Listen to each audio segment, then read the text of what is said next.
고센TV 시청자 여러분 안녕하세요. 마에스트로 나입니다.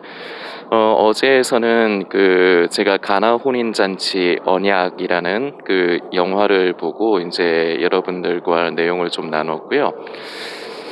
이제 어제 내용에서도 말씀을 드렸지만 이제 신랑과 이제 신부 될 사람이 약혼식을 치르고 나서 서로 이제 한동안 만나지 못합니다. 그러면서 둘이 떨어져서 신랑은 신부와 함께 살 집을 자기 아버지 집에 이제 그 방을 만드는 일을 해야 되고, 그리고 이제 결혼을 하면서 이제 생활해야 될 그런 것들을 준비를 해야 되고요.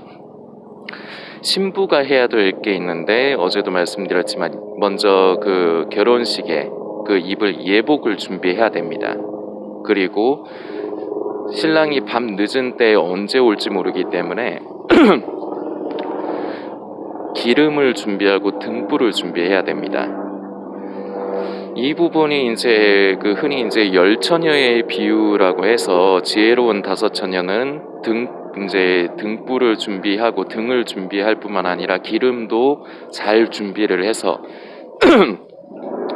신랑이 올 적에 그 신랑을 잘 맞이하고, 나머지 미련한 다섯 처녀는 등불은 준비했지만 기름이 준비했던 것이 아마 떨어졌겠죠. 왜냐하면 어제 그 풍습에서도 말씀을 드렸지만, 그 이스라엘에서 갈릴리 그 결혼 풍습에서도 말씀드렸지만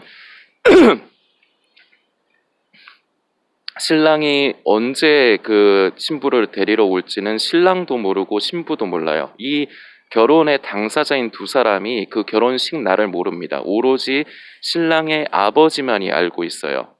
그래서 어느 날 갑자기 자고 있는 신랑에게 가서 신랑 될 자기 아들을 깨우면서 이제는 네 신부를 데려오거라. 근데 이게 언제 이렇게 해주는지를 모르기 때문에 늘 준비가 되어 있어야 되는데 미련한 다섯 처녀도 신랑이 늦은 시간에 오는 걸 알기 때문에 기름을 분명히 가지고는 있었을 겁니다. 기름이 없으면 등불을 밝힐 수가 없으니까요.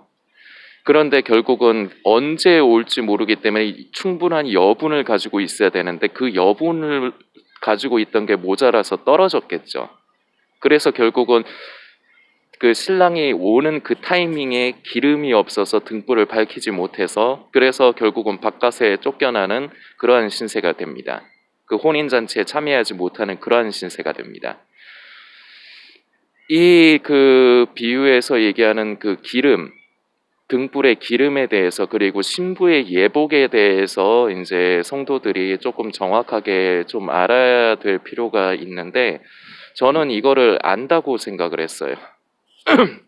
여러분들께서 다 아실 거라고 생각을 해서 그동안 특별히 이 부분으로는 나누지 않았는데, 이번에 그 가나 혼인잔치 그 영화를 보고 나서 이제 그 신부가 준비해야 되는 부분, 이런 것들을 이제 어제 나누다 보니까 이제 이어서 오늘은 그 의복에 대해서 좀 얘기를 해보려고 하는데, 제가 여러분들께 질문을 좀 드리겠습니다.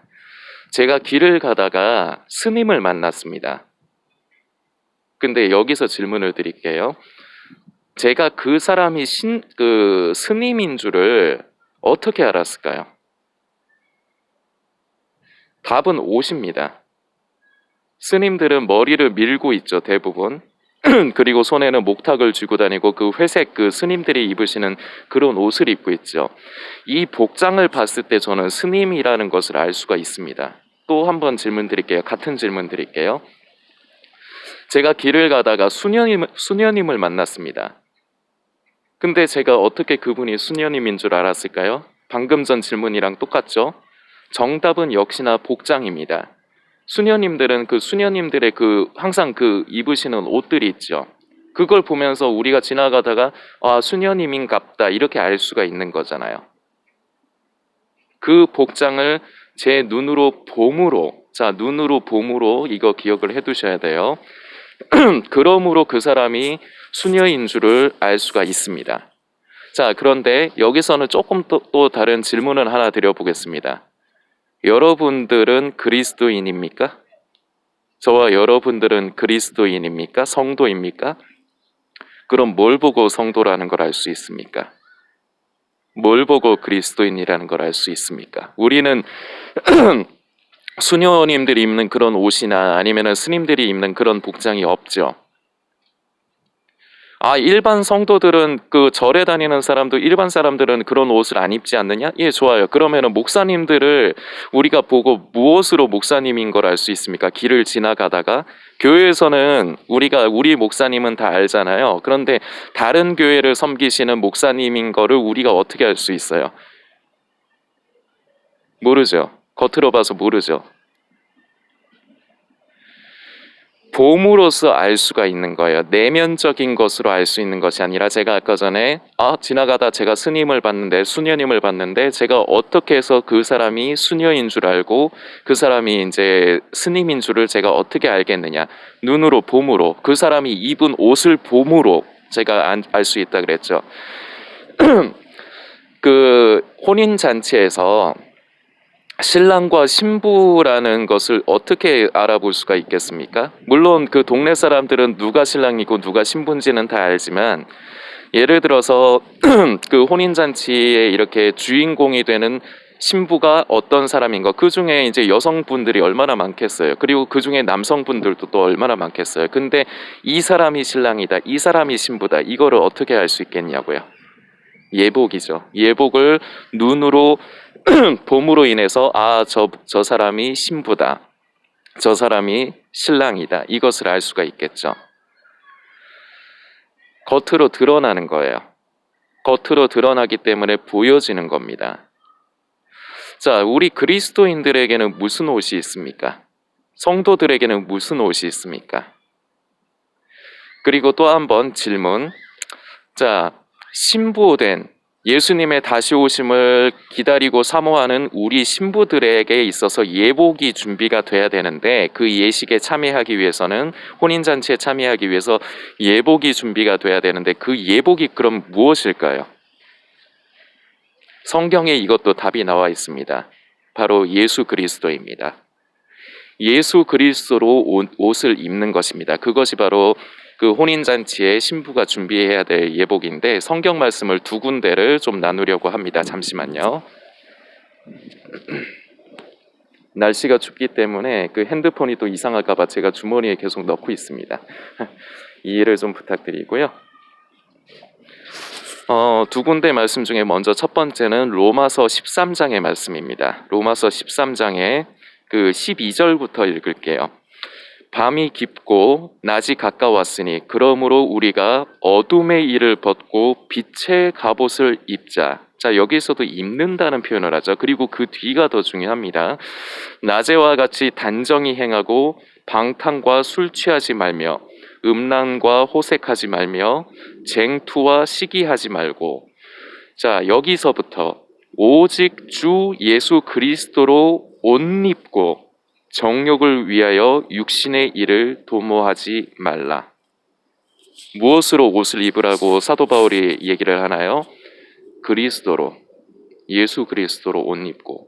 이 예수 그리스도가 바로 우리가 준비해야 될 예복인 것입니다. 예수 그리스도로 옷을 입고 조금 앞에는 빛의 갑옷을 입자고 하죠. 왜냐? 밤이 깊고 낮이 가까웠기 때문에. 그러므로 우리가 이제는 어둠에서 벗어나 어둠의 일을 벗어나서 빛의 갑옷을 입자, 이렇게 사도 바울은 권면을 하는 것이고 성도들에게. 그리고 나서 예수 그리스도를 옷 입음으로 인해서 낮에와 같이 단정히 행하고 방탕과 술 취하지 말며 음란과 호색하지 말며 쟁투와 시기하지 말고라고 말을 합니다. 예수 그리스도로 옷 입고 정욕을 위하여 육신의 일을 도모하지 말라. 자, 이것은 우리 속의 내면적인 부분도 포함이 됩니다. 그러나 외면적인 부분도 포함이 됩니다. 그런데 이것을 잘못 이해를 하면은 그러면은 내가 그 하나님 앞에서 행위 잘못하면 이거 내가 겉으로 이렇게 드러나는 거는 행위가 되지가 않나요? 행위와 행함의 차이를 여러분들께서 잘 아셔야 돼요. 제가 한 번씩 말씀드린 부분이지만 행위와 행함의 차이는 결국 그 마음의 의도 중심이 어디에서부터 시작이 됐느냐에서 그 차별이 됩니다. 내가 쉽게 얘기해서 내가 이렇게 안 하면 지옥 갈 것 같아서, 이렇게 안 하면 구원받지 못할 것 같아서 내가 이 죄를 짓지 말아야 돼. 온전히 내 의지를 가지고 내가 이거를 어기면은 내가 지옥 가니까 내가 구원받지 못하니까 내가 어떻게 해야지 나의 생각 나의 의의가 발동돼서 시작하면 그것은 결국 행위로 끝날 수밖에 없습니다. 그런데 내가 성령을 따라 삶으로 인해서 성령께서 내 안에 감동을 주시고 내 양심 가운데 찔림을 주실 때 거기에 순종함으로 삶에서 자연스럽게 나타나는 부분이 바로 행함으로 이어지는 것입니다. 이것이 바로 믿음으로 말미암아 행함으로 나타나는 것이에요. 그런데 이 행함이라는 것은 말로만이 아니라 내가 생각만으로 우리 내면적인 부분만을 말하는 것이 아니에요. 행함은 드러나는 것입니다. 열매는 점점 맺어져 가면서 그 모습을 보이게 되는 것이에요. 억지로나 내가 지옥 가기 싫어서 내가 어떻게 해야지 이렇게 하면은 결국은 행위주의로 전락합니다. 그러나 내가 성령 안에서 내가 하나님을 기쁘시게 하기 위해서 늘 하나님의 뜻을 관심하고 그리고 때마다 성령께서 양심의 감동을 주실 때 거기에 내가 순종하는 것은 행함입니다. 그러므로 그 행함이 열매로 맺어지면서 나의 삶 가운데 드러나서 보여지게 됩니다. 이것이 바로 예수 그리스도로 우리가 옷을 입는 거예요. 개념을 정확하게 아셔야 됩니다. 추상적인 게 아니고 그리고 내가 예수 믿어 사람들은 항상 그럽니다. 나는 이미 예수 믿고 나는 이미 구원받은 사람이야. 뭐 그런 식으로 얘기하는 사람들 있죠. 뭘로 그 자기가 예수 믿는다는 걸 뭘로 아냐고요. 대답 제대로 못해요 다. 그리고 성경을 어설프게 알아가지고 어설프게 성경에서 뭐 이렇게 몇 군데를 띄어서 얘기하는데 그 성경의 말씀 자체는 진리이고 맞는 말이지만 중요한 거는 그 사람 자체가 예수를 믿는 사람이냐 아니냐가 중요한 것이거든요. 그리고 제가 말씀을 하나를 조금 더 나누겠습니다. 이거를 우리가 상고를 하면서 이 부분을 조금 더 나누려고 하는데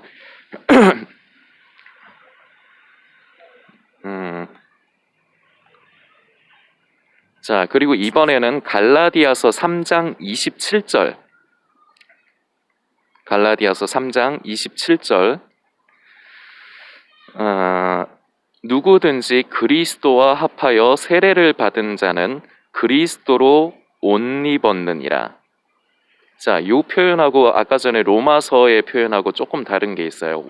그리스도로 옷 입는다는 거는 같은 표현을 썼는데 사도 바울이 같은 표현을 썼는데 아까 전에 처음에 읽은 로마서 13장 14절은 오직 주 예수 그리스도로 옷 입고 정욕을 위하여 육신의 일을 도모하지 마라. 옷을 입어라는 거죠. 자, 그런데 갈라디아서 3장 27절 누구든지 그리스도와 함께 세례를 받은 자는 그리스도로 옷 입었느니라. 자, 뭐가 다르죠? 이미 갈라디아서에서 얘기하는 거는 이미 옷을 입었다라는 걸 얘기를 하는 거고 로마서 13장 14절은 옷을 입으라고 하는 거예요. 자, 이거를 또 이제 유추를 하면은 무슨 말을 하느냐? 옷을 입은 사람이 현재 입은 사람이 있고 아직 입지 않은 사람이 있다는 거죠. 옷을 입지 않은 사람이 있기 때문에 죄송합니다. 마시면서 할게요.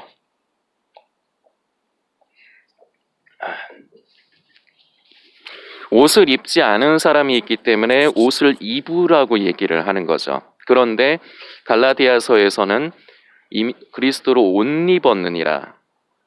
무슨 차이가 있냐면 그 갈라디아서 말씀을 조금 더 상고를 해야 되는데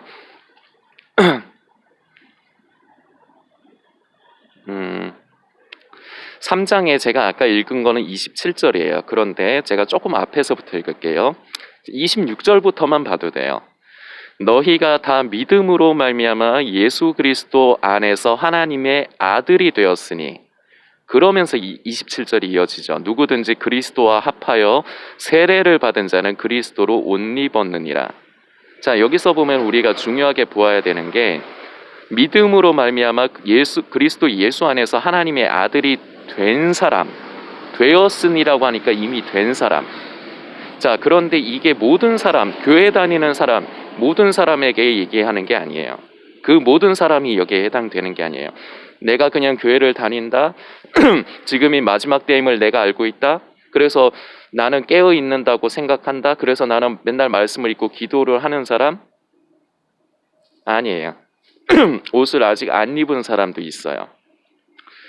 예수 그리스도를 믿음으로 말미암아 하나님의 아들이 되었으니, 그리고 27절에 이제 앞부분이 중요한 게 이런 사람들이 어떤 사람이냐, 하나님의 아들이 된 사람들이 어떤 사람들이냐, 그리스도와 합하여 세례를 받은 자는 그리스도로 옷 입었느니라. 세례가 무엇을 뜻하죠?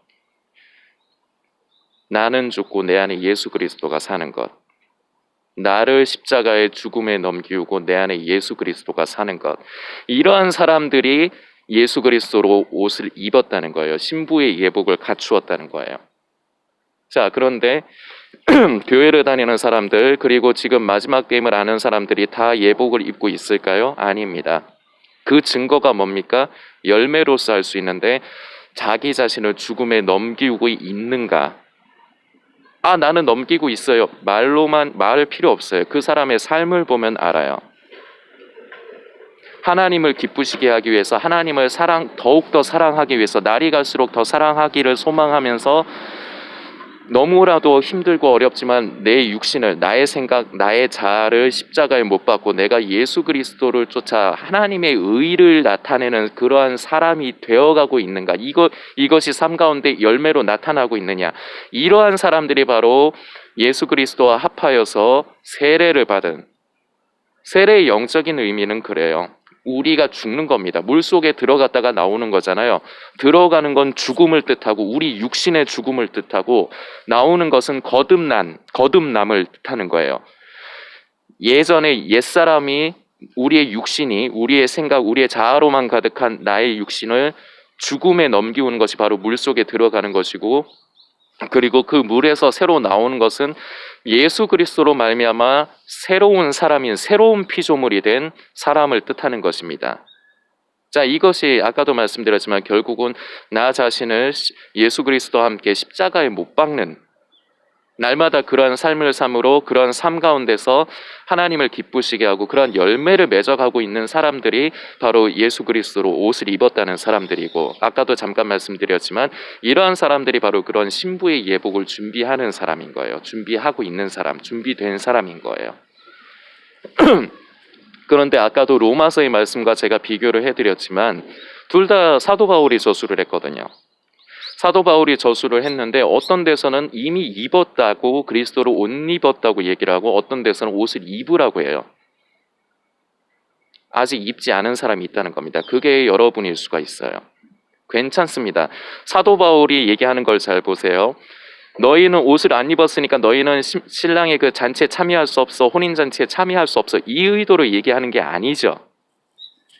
자, 이제 어둠이 밤이 물러가고 이제 낮이 가까우니까 빛의 갑옷을 입으라 하면서, 그리고 우리의 그 삶 가운데서 드러나는 그러한 모습들, 성도의 그 덕이 되는 모습들을 얘기하면서 예수 그리스도로 옷을 입으라고 하죠.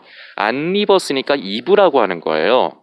너 이미 늦었어, 너는 구원받지 못해, 이런 의도가 아니라, 너 아직 안 입었니? 자, 신랑 오실 때가 가깝단다. 제가 말을 이렇게 좀 쉽게 해드리는 거예요. 너 아직 예복 준비하지 못했어? 예수님 오실 때가 가까워. 너 어서 예복을 준비하거라. 이 얘기예요. 로마서의 말씀은. 다시 말씀드립니다. 우리는 수녀님들을 보고, 그분들의 그 복장을 보고 수녀님인 것을 압니다. 그리고 스님들을 보고도 스님들의 그 복장을 보고 우리는 그분이 스님인 것을 알 수 있습니다. 여러분, 그리스도인입니까? 신랑 되신 예수 그리스도의 신부로서 준비되고 있는 그런 순결한 신부이십니까? 무엇으로 그것을 나타내실 수가 있습니까? 의복입니다. 예수 그리스도로 옷을 입었느냐? 예수 그리스도로 옷을 입었다는 증거는 무엇입니까? 다시 말씀드리지만 예수 그리스도와 합하여 세례를 받은, 이 세례의 의미, 나를 죽음에 넘기고 내 안에 예수 그리스도가 사시는 것, 예수 그리스도 안에서 거듭난 사람, 이러한 사람이 바로 신부의 그 예복을 갖추는 것입니다. 이 부분, 오늘 나눈 부분도 여러분들께서 더 깊게 묵상하시면서, 아직 여러분 대부분은 좀 듣기 안 좋으실 수 있겠지만 예복 준비를 아직 안 하고 계셨을 겁니다. 좀 허황된 것에서 자꾸 진리이신 예수 그리스도를 생명으로 얻는 것 이외에서 자꾸 무언가 답을 찾으려고 애를 쓰셨을 것입니다. 그것이 대표적인 게 종말론, 음모론이죠. 그러면서 결국은 예수 그리스도를 더 모셔드리지 않고 나를 죽음에 넘기우는 것, 이것이 가장 성도에게 제가 항상 드리는 말씀이니까 여러분들 아실 거 아닙니까? 이것이 중요한데 여러분들은 자신을 삶 가운데서 죽여가면서 오직 하나님의 뜻을 나타내고 하나님을 기쁘시게 하기 위해서 그렇게 의복을 입은 사람인 것입니까? 아직 아니어도 괜찮습니다. 아직도 우리 아버지께서 우리를 사랑하셔서 기다리고 계십니다. 나를 십자가의 죽음에 넘기우는 것 힘듭니다. 어렵습니다. 그렇기 때문에 성령님께서 도와주셔야 됩니다. 기도하십시오. 허황된 것을 기도하지 마시고 내가 하나님을 기쁘시게 하기를 원합니다. 하나님을 만족해 드리기를 원합니다. 신부로서 순결한 신부로 준비되어지기 원합니다. 성령님, 내가 예수 그리스도로 옷을 입도록, 내가 예수 그리스도와 합하여 나 자신을 십자가의 죽음에 넘기울 수 있도록 나 자신을, 나의 의의를, 나의 자아를 부인하고 오직 하나님의 뜻을 쫓을 수 있도록 나를 도와주십시오. 이렇게 기도하시고 성령님께서 그러면 도와주십니다. 그럴 적에 우리 양심을 통해서 깨닫게 하실 적에 우리는 가만히만 있으면 안 됩니다. 기도만 하고 가만히 있으면 안 돼요. 양심에 깨닫게 하실 때마다 순종하도록 애를 쓰십시오. 이것은 행위가 아니에요. 성령의 감동을 따라서, 성령 안에서 성령의 감동을 따라 거기에 순종할 때 이것이 바로 믿음의 행함이고, 이것은 결국 좋은 열매로서 맺어가게 되는 것이고, 이것이 또 다른 말로 하면 결국 나 자신을 십자가에 못 박게 되는 것이고, 이것이 바로 그리스도와 합하여 연합하여 십자가의 세례를 받는 것이기 때문에 그리스도로 옷을 입게 되는 것입니다. 이것을 또 다른 말로 하면 결국 가나 혼인잔치에서도 보듯이 신부가 신부의 예복을 준비하는 것이 됩니다. 여러분들 자신을 돌아보시면서 아직 괜찮습니다. 불쌍히 여겨달라 기도하시면서 조급해하지 마시고 다만 하나님께 구하면서 순종하는 그러한 여러분들이 다 되셨으면 좋겠습니다.